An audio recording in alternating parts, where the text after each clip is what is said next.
उपेंद्र कुशवाहा को लेकर बिहार की राजनीति गर्म है। बार बार यह चर्चा हो रही है कि उपेंद्र कुशवाहा के 3 विधायक टूट ना जाएं, और अगर टूट जाएं तो वो जाएंगे किसके पास, किस पार्टी में जाएंगे, क्या खेल होगा, ये एक चर्चा बड़ी तेज चल रही है।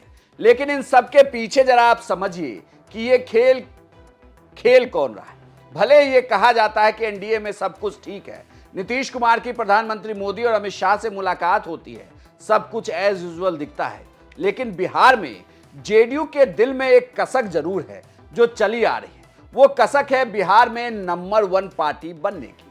लेकिन क्या नंबर 1 पार्टी बनने के लिए ये टूट होगी, और ये टूट होगी तो ये टूट होगी कैसे, कौन किसके साथ जा रहा है, इस पर सबकी नजर होगी। सबसे बड़ी बात ये कि अगर आप देखिए 2020 के चुनाव के बाद भी क्या हुआ, बिहार में 2 दल टूट गए। 2 दलों के विधायकों ने पाला बदल लिया, और पाला बदला और पूरे सियासी दलों की जो गुनागणित थी उसको आगे पीछे कर दिया। बीजेपी के खेमे में आ गए थे वीआईपी पार्टी के विधायक, एआईएमआईएम के विधायक चले गए थे आरजेडी के खेमे में, लेकिन वो संतुलन बरकरार रखने के लिए। लेकिन अब इस बार रेस है किसमें? बिहार में विधानसभा चुनाव के बाद रेस किसी दलों के अंदर है तो वो है जेडीयू और बीजेपी। जेडीयू और बीजेपी के लिए ये रेस लगी हुई है कि नंबर 1 कैसे जेडीयू बने। लेकिन अगर जेडीयू नंबर 1 बनती है तो फिर बीजेपी बैलेंस करने के लिए क्या करेगी? बीजेपी को भी तो विधायक चाहिए। ये विधायक आएंगे कहां से? कौन वो दल है जिसके विधायक आराम से टूटेंगे और बीजेपी के पाले में आ जाएंगे?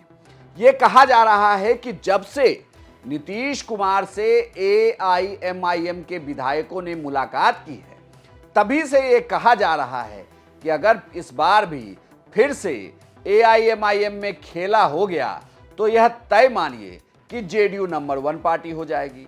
एआईएमआईएम के अगर 5 विधायक टूट गए तो जेडीयू के संख्या जो है सीधे 90 हो जाएगी, बीजेपी से ज्यादा। यानी कि जो दिल में टसक थी वो पूरी हो जाएगी।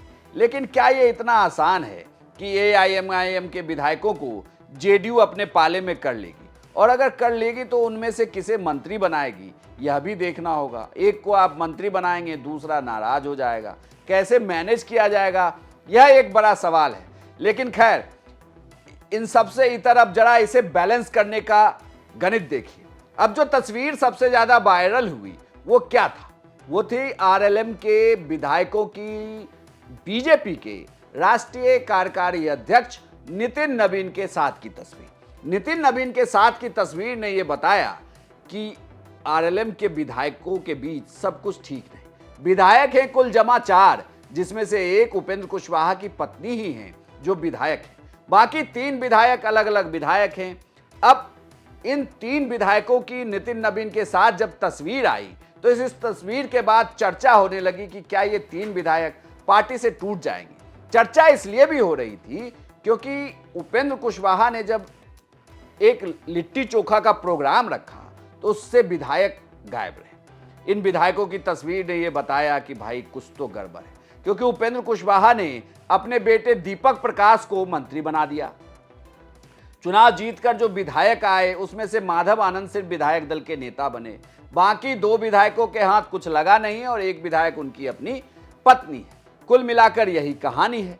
लेकिन यह कहा जा रहा है कि जेडीयू में अगर एआईएमआईएम के विधायक मिलते हैं तो उसे बैलेंस करने के लिए बीजेपी आरएलएम में टूट करा देगी। आरएलएम के 3 विधायकों को जैसे ही अपने पाले में करेगी, इनकी संख्या हो जाएगी 92, यानी कि फिर जेडीयू से ज्यादा। ये वही गणित है जो लगातार चल रही है। भले ही दिल्ली में मुलाकात हो जाए, लेकिन शह और मात का ये खेल ऐसा है जिसमें नीतीश कुमार की पार्टी भी लगी हुई है और बीजेपी भी लगी हुई है। लेकिन कौन किसे मात देगा और कैसे बैलेंस करेगा, यह देखना बड़ा बिहार की राजनीति में दिलचस्प होता है कि क्या फिर से 2020 जैसा खेल बिहार में होता रहेगा।